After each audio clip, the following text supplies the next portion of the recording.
ইস, কি নিষ্পাপ। তুমি ঘুমায় থাকলেই বেস্ট,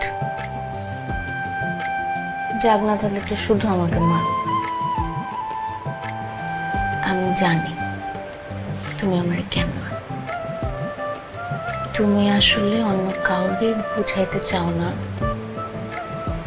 যে তুমি আমাকে কত ভালোবাসো।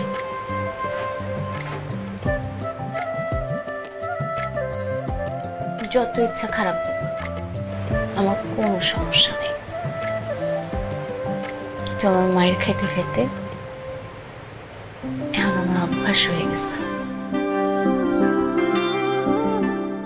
তাহলে তো কোনো সমস্যা নাই, আয় মার খেয়ে যা। আয় সামনে সামনে। এই কথায় কথায় Likey